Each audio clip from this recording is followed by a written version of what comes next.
I suspect it's slightly shallower, so you may choose to use 30 rather than 40 or something, but we've tended not to recalculate that for every site. We just use it as it helps make sites comparable just to have a blanket 40 cap. So that's the maximum amount of exceedance you can accumulate each week is 40.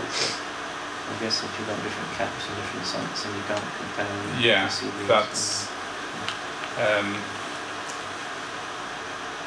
that's the sort of pragmatic reason that we've stuck to a single value. And for the aeration stress, so here we're doing the same sort of calculation against a value of 34, so where you've got surface water here, we're getting values of 30 because that's what we cap. Because again, we've chosen that because most of our soils, the aeration threshold is about 30 centimetres below surface. For alluvial soils, 25 to 35 is the range. So we've said if your exceedance is more than 30 centimetres for a given week, we just stick it at 30. And that's to avoid where you get a big deep flood. You may well have a metre of water standing on the surface, but the plant just knows it's saturated, and having that extra metre of water isn't really making any difference to it. So there's no point accumulating those huge values. So basically where you're getting a weekly exceedance of 30 centimetres, the water is at or about the surface, and so the soil is basically as wet as it can get. So 30 is the maximum contribution from each week. And once the water table starts to slide down below the surface, you're getting smaller weekly exceedance. Obviously, in the middle of June, you suddenly get a big rainstorm, and it reaches maximum again. The water table actually came above the surface, so you're getting zeros on the soil drying and maximum on the maximum on the aeration side. So that's how we incorporate the idea of caps to it. So going back to the dune system, if we've got very peaty areas, very sandy areas, and we're picking up quite big differences in the aeration threshold, are we still going to get away with using the same cap for those situations? Yes. What we do with the aeration is actually slightly different in that we never accumulate above ground water. So your cap is if your aeration threshold is shallower than 30 centimetres, then the maximum you can accumulate is the value of that threshold. So the cap only comes into play on soils like this where your threshold is more than 30 centimetres, so that on really grotty soils where you need 40 or 50 centimetres to aerate them, you're not letting them accumulate 40 or 50 centimetres in a wet soil because that would distort it.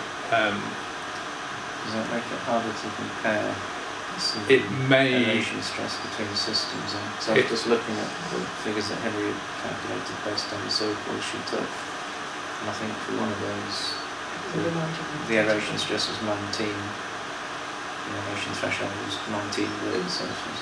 Okay, so the same as so you'd lose potentially that top 10 of the SEV compared to another a mineral sand nearby which has got an aeration threshold of 35. Yes, that's true. So that even if that soil was surface wet through the year, you wouldn't get as big a SEV value as we would get for the meadows, because your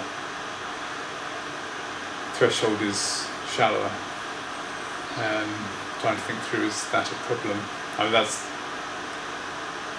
one. That may occur even on the same site if you're comparing two yes. different MVC communities with different Yes. thresholds. Yeah, it's something we haven't really had to confront because our aeration depths have always been probably at least 25 centimetres. In South Africa they weren't, but then they were all in the sort of 15 to 20 centimetre range, and so they were comparable between themselves. So there is a we have highlighted this problem before with Gonzalo in the Spanish soils where he was getting variation, and the way we thought was best to address it was whatever your threshold was, and we actually haven't been back and done this to the meadow data set, but we could. Whatever your threshold is, you work out what the maximum stress value would be for that soil. So you assume either the water table's above the surface all year round or at several metres down all year round, and calculate the value for that, and then express your actual reading. You go through this process and calculate an SEV, but when you compare between sites, you compare it as a proportion of the maximum. So then every site could be 100% wet soil, or 100. So a permanently saturated soil would give the same reading, whatever.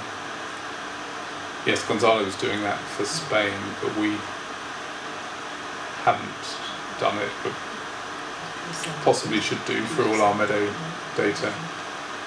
It sounds like you might need to for yours if you've got very different soils that you're trying to compare with each other. So why can you not just apply the cap and just accept that for some of these it's going to be shredded by 10 centimetres? Because you could argue that the whole of that soil rooting zone is saturated anyway.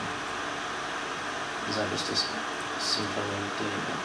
And just accept that it means that if you've got a very shallow threshold, then in reality you're applying the cap and the water table is 10 centimetres above, compared to another one where it's actually at ground surface. But ecologically it's the same because that rooting zone is fully saturated. It doesn't really matter.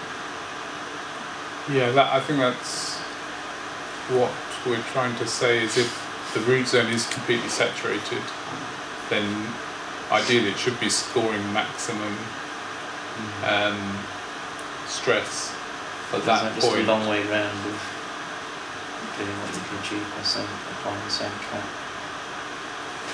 But so if you're applying the 30 centimetre cap and your threshold depth is only 20 centimetres down, you're only going to achieve your full 30 centimetres when you've got 10 centimetres of water sitting above the surface. Yeah, okay. So that soil would tend not to get the full potential. So I think this calculated what the potential would be, and then is probably the best way to deal with it.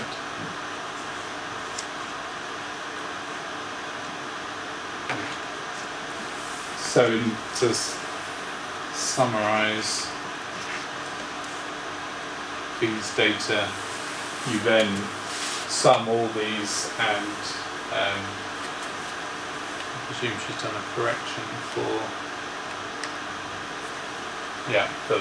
so her growing season from March to the end of September is 31 weeks long, so she's summed it all up and then corrected it to 31 weeks.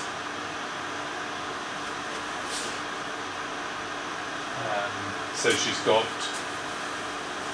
soil drying SEVs of 4 or 6 and aeration SEVs of 1 to 2.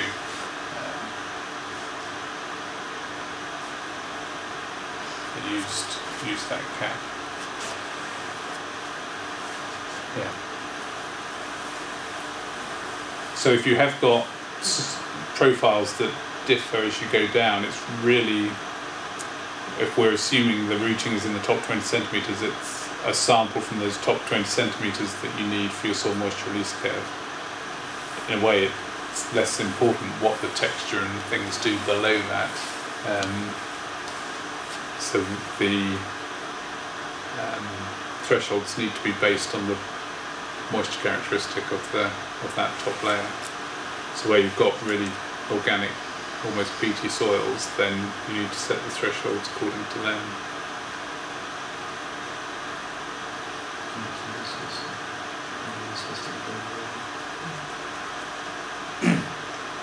The calculations that Henry's done are 19 for the.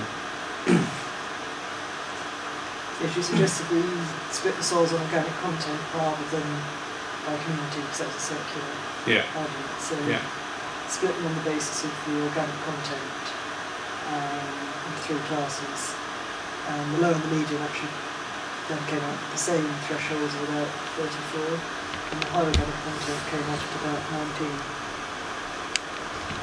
So the low ones came out as? The high organic matter content came out with a threshold of 19, and the low organic matter came out at 34. And the deep samples came out at 43. So it seems that the lower the organic content, the higher is the threshold. I think you discussed that the organic matter might have been increasing the temperature for water movement. Yes, I was thinking that through that again, because that wasn't what I was expecting, but then I think when you told me before, we did think of a reason